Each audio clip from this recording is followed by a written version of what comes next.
Over all ಆಗಿ so ಎಷ್ಟು capital ನ ಯೂಸ್ ಮಾಡ್ತೀರಾ ಇವತ್ತು ನೀವು ಟ್ರೇಡ್ ಮಾಡ್ಲಿಕ್ಕೆ? ಅಂದ್ರೆ 3 ಕೋಟಿಯಷ್ಟು ದುಡ್ಡನ್ನು ಹ್ಯಾಂಡಲ್ ಮಾಡ್ತಾ ಇದ್ದೀನಿ. ಇಂಟ್ರಾಡೇ F&O ಮಾಡೋದು ನಾನು, ಫ್ಯೂಚರ್ ಅಂಡ್ ಆಪ್ಷನ್ಸ್ ಮಾಡೋದು ನಾನು. ಸೊ 9:15 ಸ್ಟಾರ್ಟ್ ಆದ್ರೆ ಮಾರ್ಕೆಟ್ 3:15 ಇರುತ್ತಲ್ಲ, ಈ 3:15 ಒಳಗಡೆ ನಂದು ಟ್ರೇಡ್ ಬುಕ್ ನೋಡಿದ್ರೆ 0 ಇರುತ್ತೆ. ಸೊ ಇದಕ್ಕೆ ಇಂಡಿಕೇಟರ್ಸ್ ಯೂಸ್ ಮಾಡ್ತೀರಾ ನೀವು? ಸೊ ಈ ಪೊಸಿಷನಲ್ ಗೆ ಅದರದೇ ಆದಂತ ಒಂದು ರಿಸ್ಕ್ ಮತ್ತೆ ಇದಿರುತ್ತೆ, ಯಾಕಂದ್ರೆ ಓವರ್ ನೈಟ್ ಏನ್ ಬೇಕಿದ್ರು ಆಗ್ಬೋದು, ನಮ್ ಕೈಲಿ ಇಲ್ಲ. ಒಂದು ಚಿಕ್ಕ ಮಿಸ್ಟೇಕ್ ಕೂಡ ನಿಮಗೆ ಸಿಕ್ಕಾಪಟ್ಟೆ ಹೊಡೆತ ಬೀಳುತ್ತೆ. ಸೊ ಅದಕ್ಕೋಸ್ಕರ ನಾವು ಆ ತಪ್ಪನ್ನ ಮಾಡಿದೀವಿ, ನೀವು ಮಾಡ್ಲಿಕ್ಕೆ ಹೋಗ್ಬೇಡಿ ಅಂತ ನಾನು ಹೇಳೋದು. ಅಷ್ಟು ಈಸಿ ಇದೆ, ಪ್ರತಿಯೊಬ್ಬ ಏನು ಗೊತ್ತಿಲ್ಲದೆ ಇರೋನು ಮಾಡ್ಬೋದು ಇದನ್ನ. ಹೇಗೆ ಅಂತ ಹೇಳ್ತೀನಿ. ನಮ್ಮ ಹತ್ರ ಒಂದು ಸ್ಪೆಷಲ್ ಇಂಡಿಕೇಟರ್ ಇದೆ, ಇದು ಹಂಗ್ ವರ್ಕ್ ಆಗುತ್ತೆ, ಹಿಂಗ್ ವರ್ಕ್ ಆಗುತ್ತೆ. ಪ್ಯಾಟರ್ನ್ ನಾನು ಹೇಳ್ತಿರೋದು ಇದೆಲ್ಲ ನಾನು ಹೇಳ್ತಿರೋದು ಫ್ರೀ, ಯಾವ ₹1 ಕೊಡೋದು ಬೇಡ ಯಾರಿಗೂ, ಯಾವುದು ಕೂಡ ವರ್ಕೌಟ್ ಆಗೋದಿಲ್ಲ.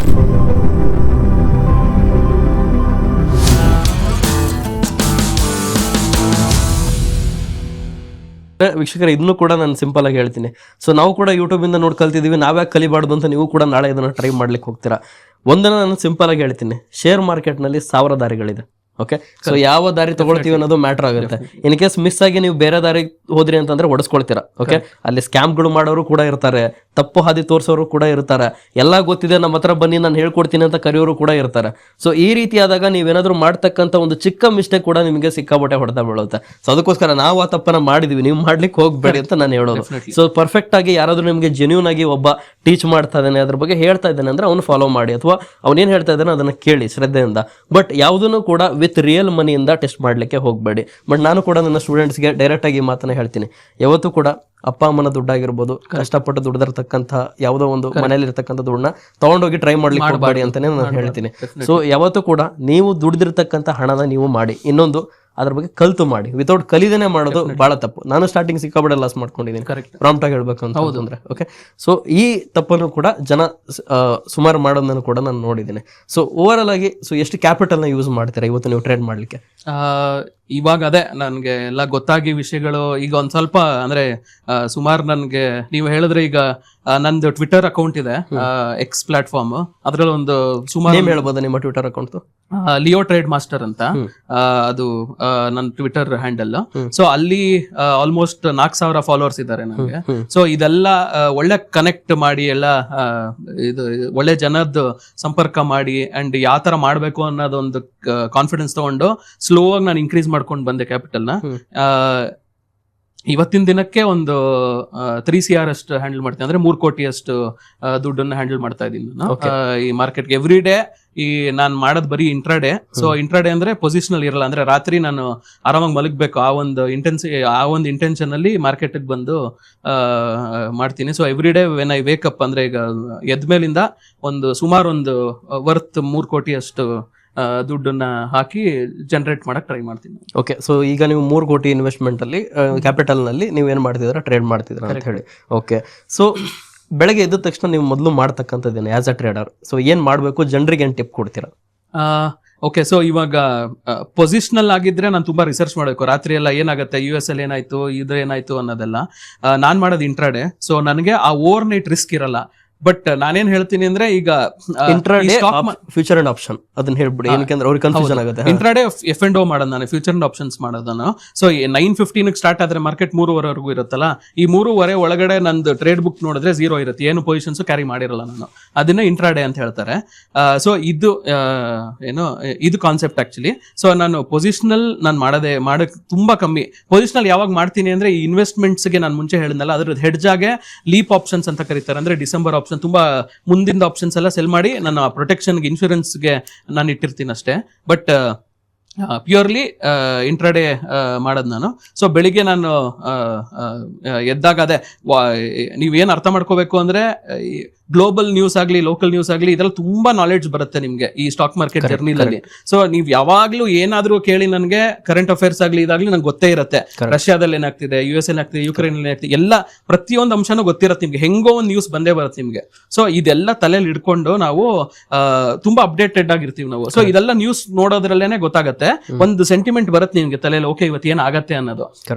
ಬಟ್ ಸೆಂಟಿಮೆಂಟ್ ಇಂದ ಟ್ರೇಡ್ ಮಾಡಕ್ ಹೋದ್ರೆ ತುಂಬಾ ತಪ್ಪದು ಮತ್ತೇನು. ಯಾಕಂದ್ರೆ ಸೆಬಿದು ರಿಸಲ್ಟ್ಸ್ ಇದೆಯಲ್ಲ, 93% ಲೂಸ್ ಮನಿ ಇನ್ ಇದು F&O and only 7% make money. In that 7% also 2% make above FD ಅಂತ ಹೇಳ್ತಾರೆ. ಸೊ ಅದು ಆ ತರ ಒಂದು ಸ್ಟಾಟಿಸ್ಟಿಕ್ಸ್ ಇದ್ದಾಗ ಏನಕ್ಕೆ ಅಂದ್ರೆ 93% ಯಾಕೆ ಕಳ್ಕೋತಾರೆ ಅಂದ್ರೆ, ಎಲ್ಲ ಸೆಂಟಿಮೆಂಟ್ಸ್ ಮೂಲಕ ಟ್ರೇಡ್ ಮಾಡೋದು. ಓಕೆ, ಇವತ್ತೇನೋ ನ್ಯೂಸ್ ಬಂತು, ಟ್ರಂಪ್ ಏನೋ ಅನೌನ್ಸ್ ಮಾಡ್ದ, ಇದ್ರದ್ದು ಟ್ಯಾರಿಫ್ ಇನ್ಕ್ರೀಸ್ ಮಾಡ್ಬಿಡ್ತಾನೆ, ಸೊ ಇವತ್ತು ಬಿದ್ದೇ ಬೀಳತ್ತೆ ಅಂತ ಎಲ್ಲ ಶಾರ್ಟ್ ಹೋಗ್ತಾರೆ ಅಥವಾ ಬೆಟ್ ಮಾಡ್ತಾರೆ. ಅದು ತಪ್ಪು, ಆತರ ಮಾಡಲ್ಲ ನಾನು.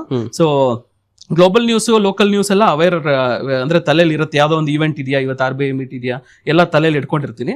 ಬಟ್ ಟ್ರೇಡಿಂಗ್ಗೆ F&O ಅಥವಾ ಇದಕ್ಕೆ ಸ್ಟ್ರಾಟಜೀಸ್ ಇದೆ.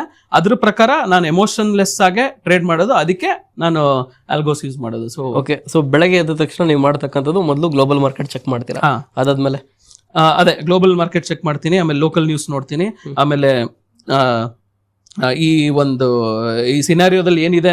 ಸೊ ನಾನು ಒಂದ್ ಹೇಳಕ್ ಇಷ್ಟಪಡ್ತೀನಿ, ಏನು ಅಂದ್ರೆ ಟ್ರೇಡಿಂಗ್ ನಾನು ಯಾವತ್ತೂ ನಿಲ್ಸಿಲ್ಲ. ಅಂದ್ರೆ 5 ದಿನದಲ್ಲಿ ಯಾವತ್ತು ರಜಾ ಇಲ್ಲ ಸ್ಟಾಕ್ ಮಾರ್ಕೆಟ್. 5 ದಿನಾನು ನಾನು ಮಾಡೇ ಮಾಡ್ತೀನಿ ಟ್ರೇಡಿಂಗ್. ಈ ನ್ಯೂಸ್ ಬೇಸ್ಡ್ ನಾನು ಸುಮ್ನಿದ್ ಬಿಡೋದು ಅಥವಾ ಈ ಎಲೆಕ್ಷನ್ ಬರುತ್ತೆ ಇವತ್ತು ಮಾಡೋದ್ ಬೇಡ ಯಾಕೆ ಅನ್ನೋದು ಅದೆಲ್ಲ ಮಾಡಲ್ಲ. ಯಾಕೆ ಅಂದ್ರೆ ನಾನು ಡೇಟಾದಲ್ಲಿ ಬಿಲೀವ್ ಮಾಡ್ತೀನಿ. ಸೊ ಡೇಟಾ ಇಟ್ಕೊಂಡು ನಾನು ಟ್ರೇಡ್ ಮಾಡೋದು. ಸೊ ಅದರಿಂದ ನನಗೆ ಧೈರ್ಯ ಇದೆ. ಓಕೆ, ಈಗ ನಾನು ಯಾವ್ದಾದ್ರು ಒಂದಿನ ನಿಲ್ಸ್ಬಿಟ್ರೆ ಸೊ ನನಗೆ ಆ ದುಡ್ಡು ಕಳ್ಕೊಬೋದಾ ಅನ್ನೋ ಒಂದು ಫಿಯರ್ ಅಲ್ಲಿ ನಾನು ಸಿಸ್ಟಮ್ ಟ್ರೇಡಿಂಗ್ ಮಾಡ್ತೀನಿ. ನಾನು ಸಿಸ್ಟಮ್ ಟ್ರೇಡಿಂಗ್ ಅಂದ್ರೆ ಏನು ಅಂದ್ರೆ ಒಂದು ಸೆಟ್ ಆಫ್ ಸ್ಟ್ರಾಟಜೀಸ್ ಇರುತ್ತೆ.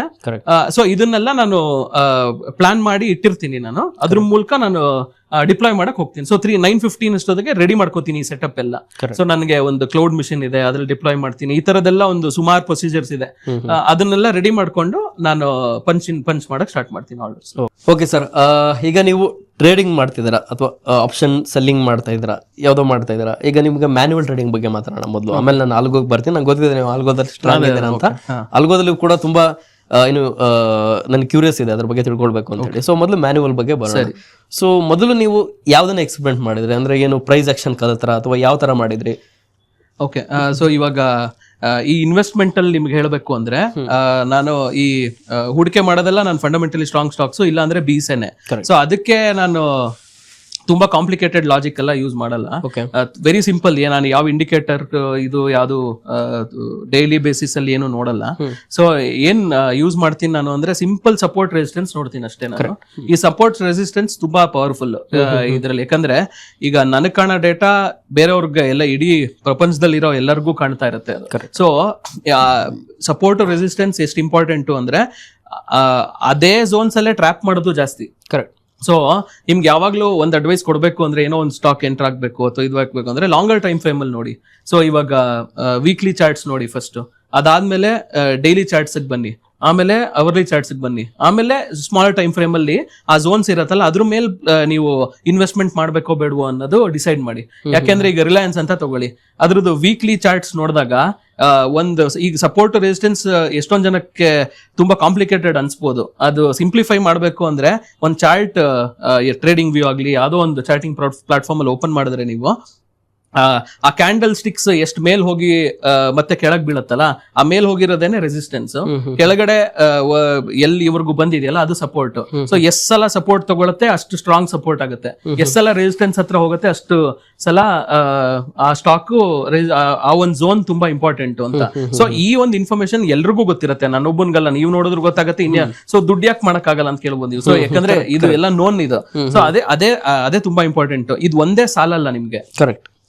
ನಿಮ್ಗೆ ಇದ್ರ ಜೊತೆಗೆ ನಿಮ್ಗೆ ಬೇರೆ ಒಂದು ಇದರಿಂದ ಏನೋ ಒಂದು ಮೆಥಡ್ ಸಪೋರ್ಟ್ ಮಾಡ್ಲೇಬೇಕು. ಸೊ ಇದೊಂದು ಎಂಟ್ರಿ ಕ್ರೈಟೀರಿಯಾ ನೋಡಕ್ಕೆ ನೀವು ಸುಮ್ನೆ ಬ್ಲೈಂಡ್ಲಿ ಯಾವ್ದೋ ಒಂದು ಎಂಟರ್ ಆಗಕ್ಕಿಂತ ಬೇರೆ ಬೇರೆ ಟೈಮ್ ಫ್ರೇಮ್ಸ್ ಅಲ್ಲಿ ನೋಡಿ ಒಂದ್ ಚಾರ್ಟ್ ನ, ಆಮೇಲೆ ನೀವು ಡಿಸೈಡ್ ಮಾಡಿ ಎಂಟರ್ ಆಗ್ಬೇಕಾ ಬೇಡವಾ ಅಂತ.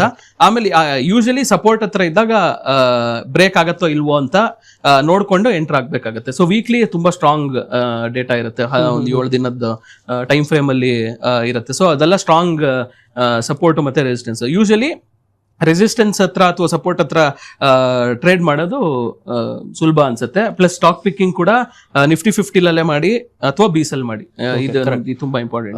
ಇದಕ್ಕಾಯ್ತು ನೀವು ಹೇಳಿದ್ರಿ. ಸೊ ಇದನ್ನ ನೀವು ಏನಕ್ಕೆ ಯೂಸ್ ಮಾಡ್ತೀರಾ? ಸ್ವಿಂಗ್ ಟ್ರೇಡ್ ಏನಾದ್ರು ಮಾಡ್ತೀರಾ ಇದರಲ್ಲಿ? ಸ್ವಿಂಗ್ ಟ್ರೇಡ್ ಯೂಸ್ ಮಾಡ್ತೀನಿ ನಾನು ಇದನ್ನ. ಈ ಲಾಜಿಕ್ ನ ಯೂಶಲಿ ಸ್ವಿಂಗ್ ಟ್ರೇಡ್ಸ್ ಗೆ ಯೂಸ್ ಮಾಡ್ತೀನಿ. ಸೊ ನಮ್ಮ ವೀಕ್ಷಕರಿಗೆ ಇದರಲ್ಲಿ ಸ್ವಲ್ಪ ಡೌಟ್ ಇದೆ, ಇಂಟ್ರಾ ಡೇ ಟ್ರೇಡ್ ಅಂದ್ರೆ ಏನು, ಸ್ವಿಂಗ್ ಟ್ರೇಡ್ ಅಂದ್ರೆ ಏನು? ಸೊ ಆಮೇಲೆ intra day future and option ಒಳಗಡೆ ಎಷ್ಟು ತರದಲ್ಲಿ ಇರುತ್ತೆ, ನಾವು ಇಂಟ್ರಾ ಡೇ ಮಾಡ್ಬೋದಾ ಅಥವಾ ಕ್ಯಾರಿ ಮಾಡ್ಬೋದಾ? ಓಕೆ, ಅದ್ರ ಬಗ್ಗೆ ಏನಾದ್ರು ನೀವು ಚೂರು ಇನ್ಫಾರ್ಮೇಶನ್ ಕೊಡ್ಬೋದು? ಸೊ ಈಗ ಇಂಟ್ರಾ ಡೇ ಅಂದ್ರೆ ನಾನು ಹೇಳ್ದಂಗೆ 9:15 ಸ್ಟಾರ್ಟ್ ಆಗುತ್ತೆ ಟ್ರೇಡ್, 3:30ಗೆ ಮಾರ್ಕೆಟ್ ಕ್ಲೋಸ್ ಆಗುತ್ತಲ್ಲ, ಅವಾಗ 3:30ಗೆ ನಿಮಗೆ ಈ ಒಂದು ಟ್ರೇಡಿಂಗ್ ಪ್ಲಾಟ್ಫಾರ್ಮ್ ಅಲ್ಲಿ ಏನು ಪೊಸಿಷನ್ಸ್ ಇರಬಾರ್ದು, ಅದು ಇಂಟ್ರಾ ಡೇ. ಸೊ ನೀವೀಗ ಫ್ಯೂಚರ್ಸ್ ಅಂಡ್ ಆಪ್ಷನ್ಸ್ ಆಗ್ಲಿ ಅಥವಾ ಡೈರೆಕ್ಟ್ ಸ್ಟಾಕ್ಸ್ ಆಗ್ಲಿ ಅವತ್ತಿಂದ ಅವತ್ತು ಮುಗಿಸ್ಬಿಡ್ತೀರಾ, ಅಂದ್ರೆ ಬೆಳಗ್ಗೆ 9:30 ತಗೊಂಡು 3:30 ನಾನು ಕ್ಲೋಸ್ ಮಾಡ್ಬಿಡ್ಬೇಕು. ಸೊ ಅದು ಇಂಟ್ರಾ ಡೇ ಆಗುತ್ತೆ. ಪೊಸಿಷನಲ್ ಯಾವಾಗ ಅಂದ್ರೆ ಇಲ್ಲ ನಾನು ಈ ಒಂದು ಸ್ಟಾಕ್ ಅನ್ನ ಕಂಟಿನ್ಯೂ ಮಾಡ್ತೀನಿ ಹಿಡ್ಕೊಳಕ್ಕೆ, ಸೊ ಓವರ್ ನೈಟ್ ಕೂಡ ಹಿಡ್ಕೊಂಡು ನಾಳೆ ಬೆಳಿಗ್ಗೆ ಮಾರ್ಕೆಟ್ ಓಪನ್ ಆದಾಗ್ಲೂ ನಂಗೆ ಆ ಪೊಸಿಷನ್ ಆಕ್ಟಿವ್ ಇರುತ್ತೆ ಅನ್ನೋದೆಲ್ಲ ಪೊಸಿಷನಲ್.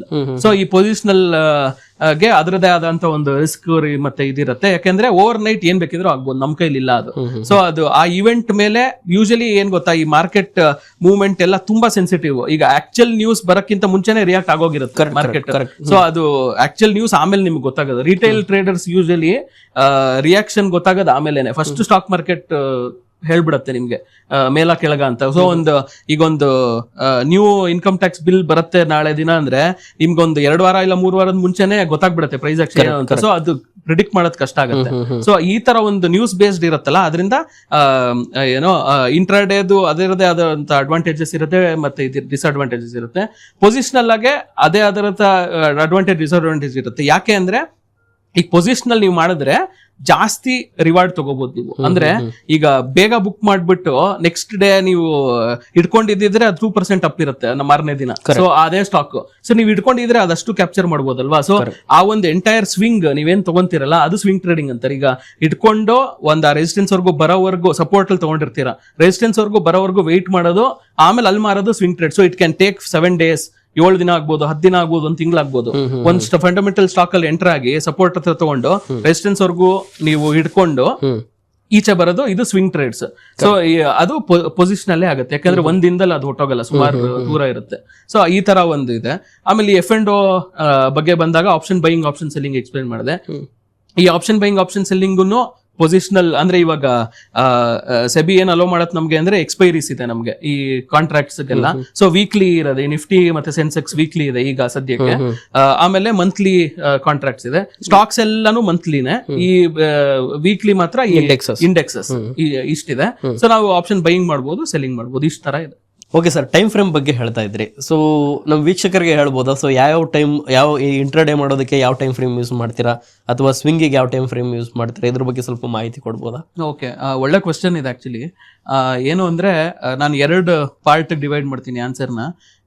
ನೀವು ಯಾವಾಗ್ಲೂ ಅಷ್ಟೇ ಪೋರ್ಟ್ಫೋಲಿಯೋ ಸ್ಟಾಕ್ಸ್ ಅಂತ ಒಂದು ಮಾಡಿಟ್ಕೋಬೇಕು ನೀವು. ಅದೇನು ಅಂದ್ರೆ ನಾನು ಮುಂಚೆ ಹೇಳಿದ್ನಲ್ಲ, ಒಳ್ಳೊಳ್ಳೆ ಬ್ರ್ಯಾಂಡ್ಸ್ ಅಲ್ಲಿ ಹಾಕ್ಬಿಟ್ಟು ಒಳ್ಳೊಳ್ಳೆ ಕಂಪನೀಸ್ ಅಲ್ಲಿ ಇನ್ವೆಸ್ಟ್ ಮಾಡ್ಬಿಟ್ಟು ಮರ್ತು ಬಿಡೋದು, ಅದು ನಿಮ್ದು ಪೋರ್ಟ್ಫೋಲಿಯೋ. ಅದು ಅಸೆಟ್ ಕ್ಲಾಸ್ ಬಿಲ್ಡ್ ಮಾಡೋದು ನಿಮ್ಮೊಂದು 10 ವರ್ಷ ಬಿಟ್ರೆ.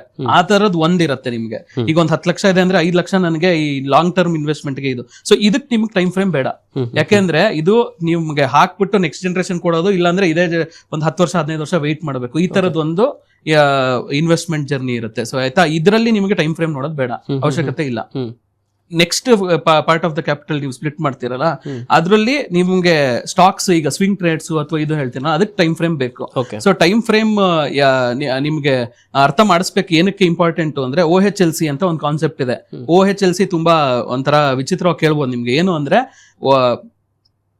Open, high, low and close ಅಂತ. ಅದು ಒಂದು ಕ್ಯಾಂಡಲ್ ಸ್ಟಿಕ್ ಅದು candle stick is made up of OHLC. ಒಂದು ಓಪನ್ ಇರುತ್ತೆ, ಕ್ಲೋಸ್ ಇರುತ್ತೆ, ಹೈ ಇರುತ್ತೆ, ಲೋ ಇರುತ್ತೆ, ಒಂದು ಯಾವುದೇ ಒಂದು ಕ್ಯಾಂಡಲ್ ಅಲ್ಲೂ. ಸೊ ಈಗ 1 minute ಟೈಮ್ ಫ್ರೇಮ್ ಅಂತ ತಗೊಂಡ್ರೆ 1 ಕ್ಯಾಂಡಲ್ ಫಾರ್ಮ್ ಆಗುತ್ತೆ 1 ನಿಮಿಷಕ್ಕೆ, ಅದು ಟೈಮ್ ಫ್ರೇಮ್. ಸೊ 5 ನಿಮಿಷದ ಟೈಮ್ ಫ್ರೇಮ್ ಸೆಲೆಕ್ಟ್ ಮಾಡಿದ್ರೆ 5 ನಿಮಿಷಕ್ಕೆ 1 ಕ್ಯಾಂಡಲ್ ಫಾರ್ಮ್ ಆಗುತ್ತೆ. ಇದು ಅರ್ಥ ಮಾಡ್ಕೋಬೇಕು. ತುಂಬಾ ಅಂದ್ರೆ ಯಾರು ನೋಡೇ ಇಲ್ಲ ಚಾರ್ಟು ಅಂತ ಅಸ್ಯೂಮ್ ಮಾಡ್ಕೊಂಡು ಹೇಳ್ತಾ ಇದ್ದೀನಿ. ಯಾರೋ ಒಬ್ರು ಫ್ರೆಶ್ ಆಗಿ ಫಸ್ಟ್ ಡೇ ಸ್ಟಾರ್ಟ್ ಮಾಡ್ಬೇಕು ಅಂದ್ರೆ ಇದು ತುಂಬಾ ಇಂಪಾರ್ಟೆಂಟ್.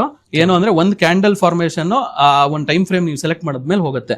ಈಗ ಎಸ್ಪೆಷಲಿ ಇಂಟ್ರಾಡೇಗೆ ಈ ಟೈಮ್ ಫ್ರೇಮ್ ತುಂಬಾ ಮ್ಯಾಟರ್ ಆಗುತ್ತೆ. ಯಾಕೆಂದ್ರೆ ಇಂಟ್ರಾಡೇ ಅಂತ ನಾನು ಮುಂಚೆ ಏನ್ ಎಕ್ಸ್ಪ್ಲೈನ್ ಮಾಡಿದ್ನಲ್ಲ, 9 ಕಾಲಕ್ಕೆ ಎಂಟರ್ ಆಗೋದು, 3ವರೆಗೆ ಕ್ಲೋಸ್ ಮಾಡೋದು. ಈ ಒಂದು ಸಿನಾರಿಯೋದಲ್ಲಿ ನೀವು 1 hour ಅಥವಾ 2 hours ಟೈಮ್ ಫ್ರೇಮ್ ಇಟ್ಕೊಂಡ್ರೆ ಸಾಲಲ್ಲ. ಯಾಕಂದ್ರೆ 6 hour ಟ್ರೇಡಿಂಗ್ ಇರೋದು, ಅದ್ರಲ್ಲಿ 1 hour ಚಾರ್ಟ್ ಒಂದು ಕ್ಯಾಂಡಲ್ ಫಾರ್ಮ್ ಆಗ್ಬೇಕು ಅಂದ್ರೆ ನೀವು ಯಾವಾಗ ಎಂಟರ್ ಆಗ್ತೀರಾ, ಯಾವಾಗ ಎಕ್ಸಿಟ್ ಆಗ್ತೀರಾ.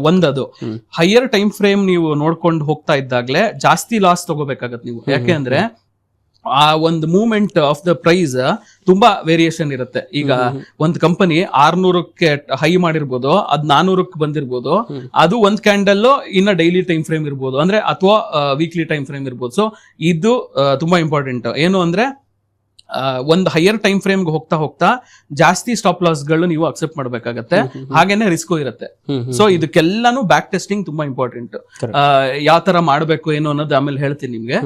ಬಟ್ ಏನು ಅನ್ನೋದು ಟೈಮ್ ಫ್ರೇಮ್ ಅಂತ ಬಂದಾಗ ನಿಮ್ಗೆ ಈ ಸ್ವಿಂಗ್ ಟ್ರೇಡಿಂಗ್ ಅಲ್ಲಿ ಯೂಶಲಿ ಇಂಟ್ರಾಡೇ ಬಂದಾಗ ನನ್ನ ಪ್ರಕಾರ 5 or 15 ಮಿನಿಟ್ಸ್ ತುಂಬಾನೇ ಅದು ಸಾಕು. ಅಂದ್ರೆ ನೀವು ಪ್ರೈಸ್ ಆಕ್ಷನ್ ನೋಡ್ಬೇಕು ಅಂದ್ರೆ ನನ್ನ ಪ್ರಕಾರ personal preference is 15 minutes, not even 5 minutes.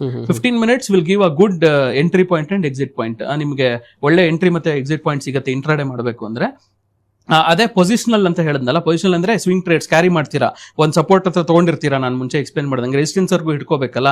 So ಅದನ್ನೆಲ್ಲಾನು usually weekly or hourly, daily or hourly candles ನೋಡೋದು ಒಳ್ಳೇದು ಟೈಮ್ ಫ್ರೇಮ್. ಸೊ ಆ ಟೈಮ್ ಫ್ರೇಮ್ ವೀಕ್ಲಿ ನೋಡಿದಾಗ ತುಂಬಾ ಸ್ಟ್ರೆಂತ್ ಇರುತ್ತೆ ಒಂದು ಟ್ರೆಂಡ್ ಅಲ್ಲಿ. ಸೊ ಈಗ ಮೇಲ್ ಹೋಗ್ತಾ ಇದ್ರೆ ಅದು ಇನ್ನೂ ಮೇಲ್ ಹೋಗುತ್ತೆ ಅನ್ನೋ ಒಂದು ಅಸಂಪ್ಷನ್. ಸೊ ಇನ್ನೊಂದು ತುಂಬಾ ಇಂಪಾರ್ಟೆಂಟ್ ವೀಕ್ಷಕರಿಗೆ ಹೇಳ್ಬೇಕು ಏನು ಅಂದ್ರೆ, never bet against the trend, go with the trend, trend is your friend ಅಂತಾರೆ. ಸೊ ಅದು ತುಂಬಾ ಇಂಪಾರ್ಟೆಂಟ್. ಅಷ್ಟು ಹೊಟ್ಟೋಗಿದ್ಯಲ್ಲ ಇಲ್ಲಿಂದ ಬಿದ್ದೆ ಬೀಳತ್ತೆ ಅಂತ ತಗೊಂಡ್ರೆ ನೀವು ಸ್ಟಾಕ್ ನ, ಮಾರ್ಕೆಟ್ ವಿರುದ್ಧ ಹೊರಡಕ್ಕೆ ಹೋಗ್ಬಿಡ್ತಾರೆ, ಇನ್ನು ಮೇಲೆ ಹೋಗುತ್ತದು ಯಾವಾಗ್ಲೂ ಅಷ್ಟೇ. ಇಷ್ಟೊಂದು ಬಿದ್ದೋಗಿದೆಯಲ್ಲ ಈಗ ನಾನು ಎಂಟರ್ ಆಗ್ತೀನಿ, ತುಂಬಾ ಚೀಪ್ ಆಗಿದೆ ಅಂದ್ರೆ ಇನ್ನು ಬೀಳತ್ತೆ. ನೀವು ಒಂದು ಅರ್ಥ ಮಾಡ್ಕೋಬೇಕು ಏನು ಅಂದ್ರೆ, ಈ ದೊಡ್ಡ ದೊಡ್ಡ ಜನ ಹೇಗ್ ಪ್ಲಾನ್ ಮಾಡ್ತಾರೆ ಅಂದ್ರೆ ಒಂದ್ಸಲ ಅದ್ ಬಿದ್ರೆ ಅದನ್ನ ಮತ್ತೆ ನೋಡೋದು ಇಲ್ಲ ಅವರು. ಸೊ ಇನ್ನೂ ಕೆಳಗೆ ಹೋಗೋ ಪಾಸಿಬಿಲಿಟಿ ತುಂಬಾ ಇರುತ್ತೆ.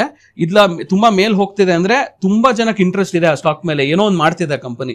ಸೊ ಅದು ಒಂದು ಅಂದ್ರೆ ನಾನು ಹೇಳ್ತಿರೋದು ಇದೆಲ್ಲ ಫಂಡಮೆಂಟಲಿ ಒಳ್ಳೆ ಸ್ಟಾಕ್ಗೆ, ಪೆನ್ನಿ ಸ್ಟಾಕ್ಗೆಲ್ಲ. ಸೊ ಅದು ಒಳ್ಳೆ ಸ್ಟಾಕ್ಗೆ ಇದು ತುಂಬಾ ಇಂಪಾರ್ಟೆಂಟ್. ದಟ್ ಈ ತರ ಒಂದು ಟ್ರೇಡ್ ಮಾಡೋದು ನಿಮ್ಗೆ ಹೆಲ್ಪ್ ಆಗುತ್ತೆ. ಅದೇ ಟ್ರೆಂಡ್ ಬಗ್ಗೆ ಗೊತ್ತಿಲ್ಲ ಅಂತಂದ್ರೆ ಬಹಳ ಕಷ್ಟ. ಯಾವತ್ತು ಟ್ರೆಂಡ್ ವಿರುದ್ಧ ಹೋದವರು ಯಾವತ್ತು ದುಡ್ಡು ಮಾಡೋ ಕಷ್ಟ. ಮೇನ್ ಆಗಿ ಏನು ಅಂತಂದ್ರೆ, ನೀವೇನಾದ್ರು ಟ್ರೇಡರ್ ಆಗಿದ್ದೀರಾ, ಅದು ಆಗ್ಬೇಕು ಅಂತ ಇದೀರಾ ಅಂತಂದ್ರೆ, ಸೊ ಟ್ರೆಂಡ್ ನ ಐಡೆಂಟಿಫೈ ಮಾಡೋದು ತುಂಬಾ ಮಹತ್ವಪೂರ್ಣವಾದ ಒಂದು ಕಾರ್ಯವನ್ನು ನಡೆಸುತ್ತೆ ಅಂತ ಹೇಳ್ಬೋದು. ಸೊ ನೀವು ಟ್ರೆಂಡ್ ನ ಯಾವ ರೀತಿ ಐಡೆಂಟಿಫೈ ಮಾಡ್ತೀರಾ? ಟ್ರೆಂಡ್ ಅನ್ನ ತುಂಬಾ ವೇಸ್ ಅಲ್ಲಿ ಐಡೆಂಟಿಫೈ ಮಾಡಬಹುದು. ಈ ಮಲ್ಟಿಪಲ್ ಟೈಮ್ ಫ್ರೇಮ್ಸ್ ಅಲ್ಲಿ ಹೈಯರ್ ಟೈಮ್ ಫ್ರೇಮ್ ಅದು ಇದು ಏನು ಕ್ಯಾಂಡಲ್ ಫಾರ್ಮೇಶನ್ ನೋಡ್ಬೇಕಾಗತ್ತೆ. ಈಗ ಹೈಯರ್ ಹೈಸ್ ಫಾರ್ಮೇಶನ್ ಆಗ್ತಾ ಇದ್ರೆ ಅದು ಟ್ರೆಂಡ್ ತುಂಬಾ ಸ್ಟ್ರಾಂಗ್ ಇದೆ ಅಂತ. ಹೈಯರ್ ಹೈ ಅಂದ್ರೆ ಏನಂತ ಕೇಳ್ಬೋದು ನೀವು. ಒಂದು ಕ್ಯಾಂಡಲ್ ಇಲ್ಲಿ ಕ್ಲೋಸ್ ಆಗ, ಅದ್ರ ಮೇಲ್ಗಡೆ ಇನ್ನೊಂದು ಕ್ಯಾಂಡಲ್ ಕ್ಲೋಸ್ ಆಗ್ಬೇಕು, ಅದ್ರ ಮೇಲ್ಗಡೆ ಇನ್ನೊಂದು ಕ್ಯಾಂಡಲ್ ಕ್ಲೋಸ್ ಆಗ್ಬೇಕು. ಇದು ಹೈಯರ್ ಹೈ ಫಾರ್ಮೇಶನ್ ಆಗುತ್ತೆ. ಸೊ ಇದೊಂದು ಪ್ಯಾಟರ್ನ್ ನಾನು ಹೇಳ್ತಿರೋದು, ಕನ್ಫ್ಯೂಸ್ ಮಾಡಕ್ಕೆ ಅಲ್ಲ. ಇನ್ನೊಂದು ಸಿಂಪಲ್ ಹೇಳ್ಬಿಡ್ತೀನಿ ನೋಡಿ. ಇವರು ಹೇಳ್ತಾ ಇದ್ರಲ್ಲ ಹೈಯರ್ ಐಸ್ ಹೈಯರ್ ಲೋಸ್ ಅಂತ ಹೇಳಿ, ಈ ಒಂದು ಟ್ರೆಂಡ್ ಫಾರ್ಮೇಷನ್ ಬಗ್ಗೆ ನಿಮಗೆ ಸಿಂಪಲ್ ಆಗಿ ಹೇಳಬೇಕು ಅಂತಂದ್ರೆ, ಯಾವತ್ತೂ ಕೂಡ ಸ್ಟಾಕ್ ಮಾರ್ಕೆಟ್ ಈ ರೀತಿ ಸ್ಟ್ರೈಟ್ ಆಗಿ ಹೋಗಲ್ಲ. ಸೊ ಯಾವ ರೀತಿ ಹೋಗುತ್ತೆ, ಮೇಲೋಗಿ ಕೆಳಗಡೆ ಬಂದು, ಮೇಲೋಗಿ ಕೆಳಗಡೆ ಬಂದು, ಈ ರೀತಿ ಗುಡ್ಡದ ಆಕಾರದಲ್ಲಿ ಮೇಲೆ ಕಡೆ ಹೋಗುತ್ತೆ. ಓಕೆನಾ? ಸೊ ಸ್ವಲ್ಪ ಮೇಲ್ಗಡೆ ಹೋಗಿ ಒಂದು ಹೈಯರ್ ಹೈಸ್ ನ ಫಾರ್ಮೇಷನ್ ಆಗುತ್ತೆ, ಮತ್ತೆ ಕೆಳಗಡೆ ಬಂದು ಹೈಯರ್ ಲೋಸ್ ನ ಫಾರ್ಮೇಷನ್ ಮಾಡುತ್ತೆ, ಮತ್ತೆ ಹೈಯರ್ ಐಸ್ ಹೈಯರ್ ಲೋಸ್ ಈ ರೀತಿ ಹೋಗುತ್ತೆ. ಅಂದ್ರೆ ಜಿಗ್ಜಾಗ್ ವೈಸ್ ಹೋಗುತ್ತೆ, ಯಾವತ್ತೂ ಕೂಡ ಸ್ಟ್ರೈಟ್ ಆಗಿ ಹೋಗಲ್ಲ. ಸರ್ ಅದನ್ನೇ ಕೂಡ ಎಕ್ಸ್ಪ್ಲೇನ್ ಮಾಡ್ತಾ ಇದ್ದಾರೆ ಈಗ. ಸೊ ಆ ಒಂದು ಟ್ರೆಂಡ್ ಐಡೆಂಟಿಫೈ ಮಾಡೋದು ತುಂಬಾ ಇಂಪಾರ್ಟೆಂಟ್ ಆಗುತ್ತೆ. ಸೊ ಆ ರೀತಿ ಹೈಯರ್ ಐಸ್ ಹೈಯರ್ ಲೋಸ್ ಫಾರ್ಮೇಷನ್ ಮಾಡ್ತಾ ಹೋಯ್ತು ಅಂದ್ರೆ ಅದನ್ನ ನಾವೇಂತ ಕರಿತೀವಿ, ಅಪ್ ಟ್ರೆಂಡ್ ಅಂತ ಕರಿತೀವಿ. ಸೊ ಡೌನ್ ಟ್ರೆಂಡ್ ಅದರ ಉಲ್ಟಾ, lower lows lower highs, lower lows lower highs ಅಂದ್ರೆ ಕೆಳಗಡೆ ಮತ್ತೆ ಈ ರೀತಿ ಹೋಗುತ್ತೆ. ಈ ರೀತಿ ವರ್ಕೌಟ್ ಆಗುತ್ತೆ. ಸೊ ಇದನ್ನು ಕೂಡ ಐಡೆಂಟಿಫೈ ಮಾಡೋದು ತುಂಬಾ ಮುಖ್ಯ ಆಗುತ್ತೆ. ಸೊ ಒಂದು ಪ್ರೈಸ್ ಆಕ್ಷನ್ ಇಂದ ಐಡೆಂಟಿಫೈ ಮಾಡ್ತೀರಾ ಅಂತ ಹೇಳ್ತೀರಾ. ಸೊ ಇದಕ್ಕೆ ಇಂಡಿಕೇಟರ್ಸ್ ಯೂಸ್ ಮಾಡ್ತೀರಾ ನೀವು ಟ್ರೆಂಡ್ ಐಡೆಂಟಿಫೈ ಮಾಡೋದಕ್ಕೆ? ನಾನು ಹೇಳೋದು ಅಂದ್ರೆ ಇಂಡಿಕೇಟರ್ ಬೇಕೇ ಬೇಕು ಅಂದ್ರೆ ಸೂಪರ್ ಟ್ರೆಂಡ್ ಯೂಸ್ ಮಾಡಿ, ಅದಕ್ಕಿಂತ ಬೇರೆ ಏನು ಬೇಡ. ಅದರ ಟೈಮ್ ಫ್ರೇಮ್ ರೆಫರ್ ಮಾಡೋದಾದ್ರೆ ಡಿಫಾಲ್ಟ್ 10-3 ಸಾಕು. 10-3 ಡಿಫಾಲ್ಟ್, ಅದು ಅಷ್ಟೇ ಸಾಕು. ಎಕ್ಸ್ಪೆರಿಮೆಂಟ್ ಮಾಡಬೇಕು ಅಂದ್ರೆ ಈಗ ಇದನ್ನ ಆವರೇಜ್ ಟ್ರೂ ರೇಂಜ್ ATR ಅಂತ ಇರತ್ತಲ್ಲ, ಆ ವ್ಯಾಲ್ಯೂದಲ್ಲಿ ಆಟ ಆಡ್ಬೋದು ನೀವು. ಸ್ವಲ್ಪ ಟೈಮ್ ಫ್ರೇಮ್ ಯಾವ್ದು ರೆಫರ್ ಮಾಡ್ತೀರಾ? ಅದೇ ಇಂಟ್ರಾಡೇ ಅಂದ್ರೆ 15 ನಿಮಿಷ. ಏನಾದ್ರು ಪೊಸಿಷನಲ್ ಬೇಕು ಅಂದ್ರೆ ನನ್ಗೆ ಯೂಶಲಿ ಅವರ್ಲಿ ಇಲ್ಲ ಡೈಲಿ ಚಾರ್ಟ್ಸ್ ಅಲ್ಲಿ ನೋಡ್ಬೇಕು. ನಾನು ಕೇಳೋ ಪ್ರಕಾರ ಇಂಡಿಕೇಟರ್ಸ್ ಯೂಸ್ ಮಾಡ್ಬೇಕು ಅಂದ್ರೆ ಡೈಲಿ ಹೋಗೋದು ಬೆಟರ್ ಅಂತ ಹೇಳ್ತೀನಿ. ಏನಕ್ಕೆ ಅಕ್ಯುರೇಸಿ ಇರಲ್ಲ. ಈಗ ಏನ್ ಗೊತ್ತಾ, 90% of the indicators are lagging indicators ಅಂತ ಹೇಳ್ತೀವಿ. ಸೊ ಲೀಡಿಂಗ್ ಇಂಡಿಕೇಟರ್ ಅಲ್ಲ. ಇವೆಂಟ್ ಆದ್ಮೇಲಿಂದ ಬಿದ್ಮೇಲಿಂದ ಅದು ಟ್ರೆಂಡ್ ಚೇಂಜ್ ಆಗ ಅಂತ ಅಂದ್ರೆ ಒಂದು ಸಿಗ್ನಲ್ ಕೊಡತ್ತದು. ಸೊ ಅದರಿಂದ ಸ್ವಲ್ಪ ಕಷ್ಟ ಮಾಡೋದು. ನಾನು ಇದನ್ನು ಕೂಡ ನೋಡ್ತಾ ಇದ್ದೆ, ಯೂಟ್ಯೂಬ್ ಗಳಲ್ಲಿ ಸುಮಾರು ಜನ ವಿಡಿಯೋಗಳನ್ನ ಮಾಡ್ತಾ ಇದ್ದಾರೆ, ಇಂಡಿಕೇಟರ್ ಗಳನ್ನ ತೋರಿಸಿ. ಇಂಡಿಕೇಟರ್ ಹೇಳ್ತಾ ಇದ್ದೆ, ನಾನು ಫಾಲೋ ಮಾಡಿದ್ರೆ ನೀವು ದುಡ್ಡು ಮಾಡ್ತೀರಾ ಅಂತ. ಇದ್ರ ಬಗ್ಗೆ ನಿಮ್ಮ ಅಭಿಪ್ರಾಯ ಏನು? ಈ ತರ 90% ಯಾರು ದುಡ್ಡು ಮಾಡಲ್ಲ, ಟು ಬಿ ವೆರಿ ಫ್ರಾಂಕ್. ಯಾಕೆ ಅಂದ್ರೆ ಇದು ಲ್ಯಾಗಿಂಗ್ ಇಂಡಿಕೇಟರ್. ಸೊ ನಿಮ್ಗೆ ಈವೆಂಟ್ ಆದ್ಮೇಲಿಂದ ಸಿಗ್ನಲ್ ಕೊಟ್ಟ ಮೇಲಿಂದ ನೀವು ಕ್ಯಾಪ್ಚರೇ ಮಾಡಿರಲ್ಲ, ಆಗ್ಲೇ ಅದು ಬೀಳೋ ತರ ಸ್ಟಾರ್ಟ್ ಆಗಿರುತ್ತೆ. ಸೊ ಇಲ್ಲಾಂದ್ರೆ ಯೂಶಲಿ ಅದು ತಪ್ಪು. ಅದು ಆಕ್ಚುಲಿ ಆ ತರ ಮಾಡೋದೇ ತಪ್ಪು. ಬಟ್ ಏನ್ ಹೇಳ್ತೀನಿ ಅಂದ್ರೆ, ಒಂದು ಅಂದ್ರೆ ಒಂದು ಈಗ ಒಂದು ಡೇಟಾ ಯೂಸ್ ಮಾಡ್ಬಿಟ್ಟು ನೀವು ಇಂಡಿಕೇಟರ್ಸ್ ನ ಯೂಸ್ ಮಾಡಿ, ಅಂದ್ರೆ ಒಂದು ಡೇಟಾ ನೋಡ್ಬಿಟ್ಟು ಅದನ್ನ ಇಂಡಿಕೇಟರ್ಸ್ ನ ಯೂಸ್ ಮಾಡಬೇಕು. ಫಾರ್ ಎಕ್ಸಾಂಪಲ್ ಒಂದು ಸಿಂಪಲ್ ಹೇಳ್ತೀನಿ, ಟ್ರೇಡಿಂಗ್ ವ್ಯೂ ಅಂತ ಒಂದು ಪ್ಲಾಟ್ಫಾರ್ಮ್ ಇದೆ. ಟ್ರೇಡಿಂಗ್ ವ್ಯೂ ಅಲ್ಲಿ ಒಂದು ಇಂಡಿಕೇಟರ್ ಹಾಕೊಂಡ್ರೆ ನಾವು ಆ ಇಂಡಿಕೇಟರ್ ಹೇಗ್ ಪರ್ಫಾರ್ಮ್ ಮಾಡಿದೆ ಅಂತ ಈ ಪ್ರೀವಿಯಸ್ ಇಯರ್ಸ್, ಈಗ 2020 ಇಂದ ನಂಗೆ ಸೂಪರ್ ಟ್ರೆಂಡ್ 10-3 ಸೆಟ್ಟಿಂಗ್ಸ್ ಅಲ್ಲಿ ಎಷ್ಟು ಕೊಟ್ಟಿದೆ ಅನ್ನೋದು ರಿಟರ್ನ್ಸ್ ನೋಡ್ಬೋದು ನಾನೀಗ. ಅಷ್ಟು ಈಸಿ ಇದೆ, ಪ್ರತಿಯೊಬ್ಬ ಏನು ಗೊತ್ತಿಲ್ಲದೆ ಇರೋನು ಮಾಡ್ಬೋದು ಇದನ್ನ. ಹೇಗೆ ಅಂತ ಹೇಳ್ತೀನಿ, ತುಂಬಾ ಸಿಂಪಲ್. ಈಗ ಯಾವ್ದೋ ಒಂದು ಸೂಪರ್ ಟ್ರೆಂಡ್ ಅನ್ನೋದೇ ಒಂದು ತಗೊಳ್ಳಿ ಇಂಡಿಕೇಟರ್, 10-3 ಅಂತ ಹಾಕ್ತೀರಾ, ಡಿಫಾಲ್ಟ್ ಸೆಟ್ಟಿಂಗ್ ಏನು ಚೇಂಜ್ ಮಾಡಿ ಸೂಪರ್ ಟ್ರೆಂಡ್ ಅಂತ ಟೈಪ್ ಮಾಡಿ ಇಂಡಿಕೇಟರ್ಸ್ ಅಲ್ಲಿ ಆಡ್ ಮಾಡಿ ಚಾರ್ಟ್ ಗೆ. ಅದು ಹೇಗ್ ಪರ್ಫಾರ್ಮ್ ಮಾಡಿದೆ ಅಂತ ಒಂದು ಹೇಳಕ್ಕೆ ನಿಮ್ಗೆ ಪೈನ್ ಸ್ಕ್ರಿಪ್ಟ್ ಅಂತ ಇದೆ. ಆ ಪೈನ್ ಸ್ಕ್ರಿಪ್ಟ್ ಅನ್ನೋದು ನಿಮ್ಗೆ ಇದು ಏನೋ ಒಂದು ಅಲ್ಲಿ ಕೆಳಗಡೆ ಇರುತ್ತೆ. ಕೆಳಗಡೆ ಇರುತ್ತೆ ಅದು. ಸೊ ಇದು ಪೈನ್ ಜಿಪಿಟಿ ಹೋಗಿ ನಾವು ಅಲ್ಲೇ ಜನರೇಟ್ ಮಾಡಿ. ಇವಾಗಂತೂ ತುಂಬಾ ಸಿಂಪಲ್, ಈ ಚಾಟ್ ಜಿಪಿಟಿ ಇದು ವೆಬ್ ಬುಕ್ ಬಗ್ಗೆ ಹೇಳ್ತಾ ಇದ್ದೀರಾ. ಸೊ ತುಂಬಾ ಕಾಂಪ್ಲಿಕೇಟೆಡ್ ಅದು. ನಾನ್ ಹೇಳ್ತಿರೋದು ಏನು ಅಂದ್ರೆ, ಏನು ಗೊತ್ತಿರಬೇಡ ನಿಮ್ಗೆ, ಕೋಡಿಂಗೇ ಬೇಡ, ಏನು ಗೊತ್ತೇ ಇಲ್ಲ ಅಂದವ್ರುನು ಚಾಟ್ ಜಿಪಿಟಿ ಇವಾಗ ಎಲ್ರಿಗೂ ಗೊತ್ತು. ತುಂಬಾ ಅದು ಒಂಥರ ಕ್ರೇಜ್ ಅದು. ಅಂಡ್ ಅದು ಹೆಂಗೆ ಅಂದ್ರೆ ಟ್ರಾನ್ಸ್ಫಾರ್ಮಿಂಗ್ ಲೈಫ್ ಅಂತಾರಲ್ಲ, ಆ ತರ ಆಗ್ಬಿಟ್ಟಿದೆ ಈಗ ಒಂದು ಟ್ರೆಂಡ್. ಸೊ ನೀವು ಕೋಡಿಂಗ್ ಮಾಡ್ಬೇಕಾದ್ರೆ ಇವ್ರ ತರ ಸಾಫ್ಟ್ವೇರ್ ಇಂಜಿನಿಯರ್ ಆಗೋದ ಬೇಡ. ಬೇಡ, ಅದಕ್ಕೆ ನಮ್ ಜಾಬ್ಸ್ ಎಲ್ಲ ರಿಸ್ಕ್ ಆಗುತ್ತೆ. ಅದು ನೀವು ನಂಬಲ್ಲ ನಿಜವಾಗ್ಲು. ಚಾಟ್ ಜಿಪಿಟಿಲಿ ಇದೆ, ಪೈನ್ ಜಿಪಿಟಿ ಬಗ್ಗೆ ನಾನು ನೋಡ್ತಾ ಇದ್ರೆ ಎಷ್ಟು ಅಕ್ಯುರಸಿ ಕೋಡಿಂಗ್ ಕೊಡುತ್ತೆ ಅಂದ್ರೆ ನಿಮ್ಗೆ ವಿತ್ ಕಮೆಂಟ್ಸ್ ಕ್ಲೀನ್ ಆಗಿ, ಯಾರು ಪ್ರೊಫೆಷನಲ್ ಕೋಡರು ಅಷ್ಟು ನೀಟಾಗಿ ಬರೆಯಕ್ಕಾಗಲ್ಲ ಅಷ್ಟು.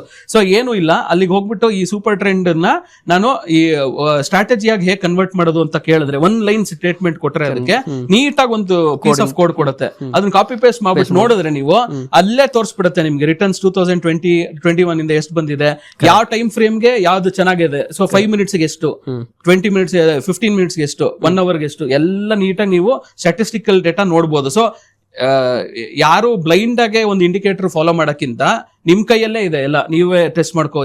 ಇದೆಲ್ಲ ನಾನು ಹೇಳ್ತಿರೋದು ಫ್ರೀ, ₹1 ಕೊಡೋದು ಬೇಡ ಯಾರಿಗೂ. ಯಾರೋ ಒಬ್ಬ ಇಂಡಿಕೇಟರ್ ಸೆಲ್ ಮಾಡ್ತಿದ್ದಾನೆ, ಅವ್ನಿಗೊಂದು 20,000 ಚಾರ್ಜ್ ಮಾಡ್ತಿದ್ದಾನೆ ಅಂದ್ರೆ ಬೇಡ. ಈಗ ಈ ಒಂದು ಕಾಲದಲ್ಲಿ ಹೇಗಿದೆ, ಅದು ಕೂಡ ಮಾರ್ಕೆಟಿಂಗ್ ಆಗ್ಬಿಟ್ಟಿದೆ ಸರ್. ನಮ್ಮ ಹತ್ರ ಒಂದು ಸ್ಪೆಷಲ್ ಇಂಡಿಕೇಟರ್ ಇದೆ, ಇದು ಹಂಗ್ ವರ್ಕ್ ಆಗುತ್ತೆ, ಹಿಂಗ್ ವರ್ಕ್ ಜನರಿಗೆ ಇದು ಗೊತ್ತಿಲ್ಲ. ಅದು ಎಷ್ಟು 5 ಸೆಕೆಂಡ್ ಅಲ್ಲಿ ಮಾಡಕ್ ಬಿಡ್ಬೋದು ಅಷ್ಟೇ. ಸೊ ಇದು ಸಿಂಪ್ಲಿಫೈ ಮಾಡಕ್ಕೆ ಈ ತರ ಒಂದು ಟೆಕ್ನಿಕ್ ಯೂಸ್ ಮಾಡಿ. ಹೆಂಗೆ ಅಂತಂದ್ರೆ, ನೀವು ಹೋಗ್ಬಿಟ್ಟು ಚಾಟ್ ಜಿಪಿಟಿಲಿ ನನಗೆ ಈ ತರ ಒಂದು ಇಂಡಿಕೇಟರ್ ಬೇಕು, ಈ ತರ ತೋರಿಸ್ಬೇಕು, ಕನ್ನಡದಲ್ಲೇ ಬರೀರಿ, ನಿಮಗೆ ಕೊಡುತ್ತೆ. ಹೌದಲ್ವಾ? ಆರಾಮಾಗಿ ಸೊ ಕೊಡುತ್ತೆ. ಅದನ್ನ ಕಾಪಿ ಮಾಡಿ ಇಲ್ಲಿ ಪೇಸ್ಟ್ ಮಾಡಿ ನಿಮ್ದೇ ಇಂಡಿಕೇಟರ್ ಆಯ್ತು ಅಂತ ಅನ್ಕೊಡಿ. ಸೊ ಇದನ್ನ ಯಾವ ರೀತಿ ಮಾರ್ಕೆಟಿಂಗ್ ಮಾಡ್ತಾರೆ ಅಂತಂದ್ರೆ, ನಮ್ ಕೋರ್ಸ್ ಜಾಯ್ನ್ ಆದ್ರೆ ನಿಮಗೆ ಸ್ಪೆಷಲ್ ಆದಂತಹ ಇಂಡಿಕೇಟರ್ ನ ಕೊಡ್ತೀವಿ. ಇದು ನಿಮ್ಗೆ ಹಂಗ್ ವರ್ಕ್ ಆಗುತ್ತೆ, ಹಿಂಗ್ ವರ್ಕ್. ದಯವಿಟ್ಟು ಯಾವ್ದನ್ನು ಕೂಡ ನಂಬ್ಲಿಕ್ಕೆ ಹೋಗ್ಬೇಡಿ. ಸೊ ಯಾವ್ದು ಕೂಡ ವರ್ಕೌಟ್ ಆಗೋದಿಲ್ಲ.